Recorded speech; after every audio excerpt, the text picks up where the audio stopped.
Climate change has a substantial impact on cocoa production. Climate changes are real in our region. There is a problem of changes between seasons. We know that now is the rainy season, is a period for maize cultivation, but instead, the dry season appears. When you expect the dry season, it is the rainy season that appears. Climate changes have a real impact on our agricultural activity and on our daily life because now we cannot carry out activities as we did before because we cannot determine the seasons. Seasons are disturbed. Cocoa farm systems have the potential to achieve a quadruple win of adaptation, mitigation, and food security while conserving biodiversity. Shading of cocoa helps reduce the temperature of the understory crop by 2 degrees centigrade or more and reduce pest incidents and damage while contributing to various nature conservation strategies by maintaining forest connectivity and contributing to climate change mitigation through increased carbon sequestration. I am planting now more trees, not cutting. I am on the operation of planting, not reducing. And even the forest that I have bought now, I against felling down of trees. REDD+, reduction of emissions from deforestation and forest degradation, and foster conservation, sustainable management of forests, and enhancement of forest carbon stocks.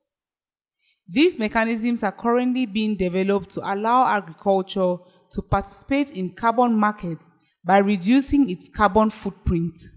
In this our own farm, it is very important because when we breathe, we would like to see that we have trees which are going to capture the carbon that we send out into the atmosphere. REDD+, it is out to help farmers instead of farmers to destroy the environment. And it is part of farmers to know that it will bring income one day or someday, somehow, to the cooperative in terms of carbon sales. Cocoa Eco project within the approach of REDD+ train cocoa producers on carbon stock assessment and use of GPS. Sampling is being taught, then measurement and calculations. Cocoa producers learn how to measure the farm, to divide it into plots and subplots. Identification of tree is important. Farmers are taught on biodiversity. The knowledge of the tree species in the farm help to fix the value of the wood density.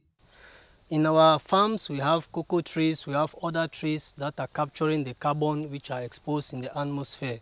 We know carbon is a waste. So our trees are needed to capture the carbon and then stock them. Now we come in this our farm to measure the circumferences of all our trees so as to determine the amount of carbon each tree has stocked so far in this our farm. At the level of the breast, DBH is measured and the value is being taken down for further calculations. Calculations are based on DBH value with an equation simplified taken from Chafe et al. 2014.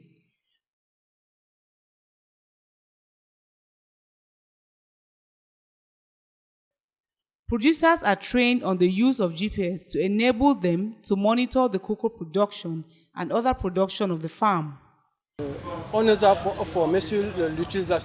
They are trained on the use of GPS, which help us to measure our farms and also to calculate the stock of carbon in our farms. In the past, farmers used to say they have 10 hectares of cocoa farm. Then their production, you see 5 tons.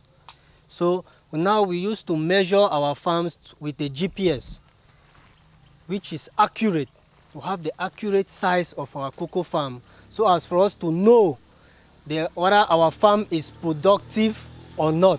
If we have 10 hectares of farms, whether we are able to have 10 tons of cocoa or more or less. If we have less, it means we have to do something. So when we measure our farm, we'll know the sizes of our farm and we'll equate if it is equal to the production, we'll know. If it is not, then we'll do something.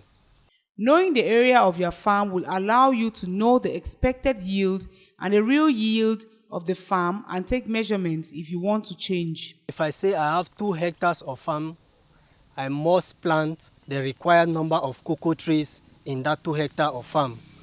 For a hectare of farm, we need at least 1,111 stems of cocoa. So I make sure if I have 2 hectares, it's times 2. I make sure I plant it so as to have a good production at the end.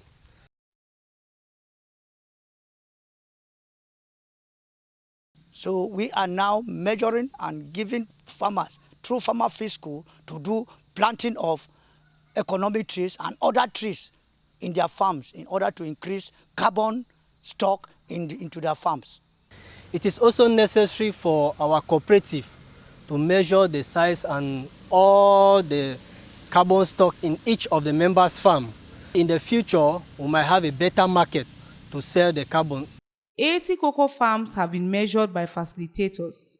90 cocoa farms have been evaluated in their carbon stocking in Konye and Ayos.